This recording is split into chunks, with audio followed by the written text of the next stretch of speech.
Selamat siang, Bu. Assalamualaikum warahmatullahi wabarakatuh.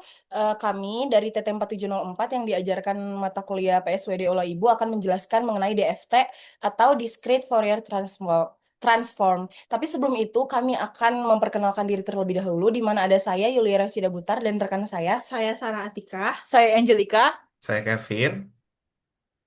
Oke, Boleh jadi lanjut. di sini kita langsung masuk ke pengertian DFT terlebih dahulu. DFT atau transformasi deret Fourier merupakan teknik matematis yang kita gunakan untuk mengubah sinyal dalam bentuk diskrit menjadi bentuk frekuensi diskrit. Nah, di mana DFT itu mengubah deret sampel sinyal XN menjadi komponen-komponen frekuensinya atau yang biasa disebut XK.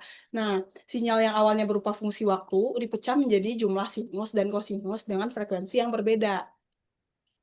Adapun konsep DFT itu sendiri, di mana yang pertama transformasi ke domain frekuensi. DFT itu mengubah sinyal diskrit dari domain waktu menjadi representasi frekuensi.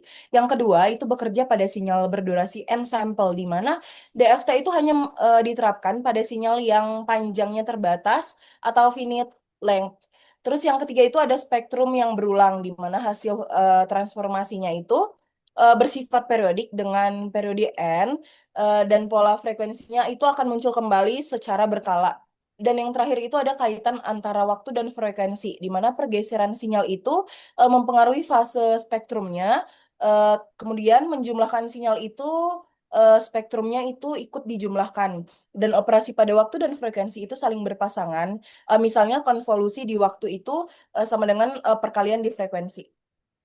Selanjutnya, mengapa DFT itu penting? Yang pertama, sinyal digital bersifat diskrit sehingga tidak bisa memakai transformasi Fourier continue. Lalu yang kedua, DFT memberikan informasi frekuensi yang sangat penting untuk yang pertama, untuk filtering, lalu analisis spektrum, kompresi, dan pengenalan pola. Lalu itu dilanjut dengan persamaan DFT.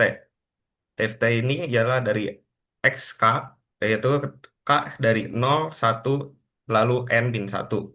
Lalu untuk persamaan inverse DFT, XN, nah untuk N-nya ini ialah 0, 1, hingga N min 1. Oke. Selanjutnya kita masuk ke contoh soal.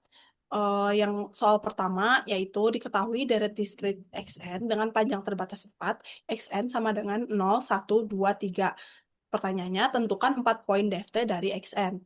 Nah, karena N ini sama dengan 4, maka matriks DFT 4-nya adalah W4 sama dengan kurung kurawal 1, 1, 1, 1, 1 min J min 1 J, 1 min 1, 1 min 1, 1 J min 1 min J tutup kurawal.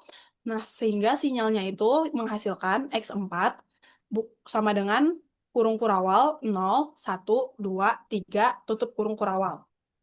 Nah, ini ada proses perhitungannya di mana mencari eh, X4-nya. Di sini tuh proses perhitungannya itu dengan cara W4-nya dikali dengan X4.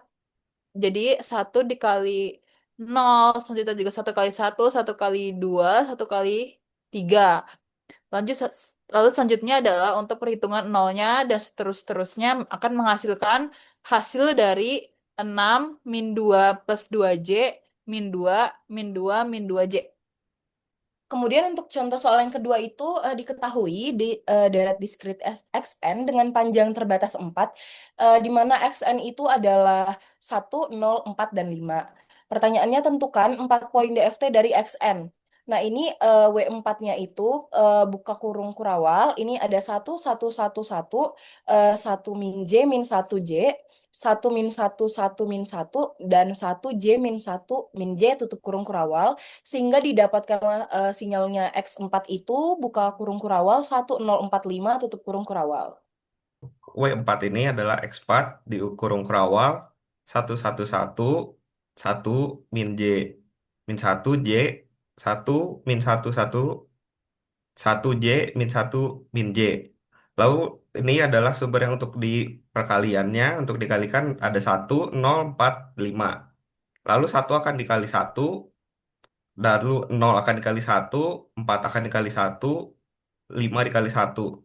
Lalu dari 1 ini akan diperkalikan nanti hingga sampai eh, min J. Jadi semuanya dikalikan dari yang matriks 1, matriks 2, matriks 3, dan 4. Nanti dijumlahin dari Matriks 1 itu berjumlah berarti 10, lalu yang matriks 2-nya min 3 plus 5J, lalu 0, min 3, min 5J. Hasil akhirnya adalah XK sama dengan 10 min 3 plus 5J, 0, min 3, min 5J. Sekian presentasi tugas dari kami. Mohon maaf bila ada kurangnya. Wassalamualaikum warahmatullahi wabarakatuh. Terima Bye-bye, kasih. Ibu.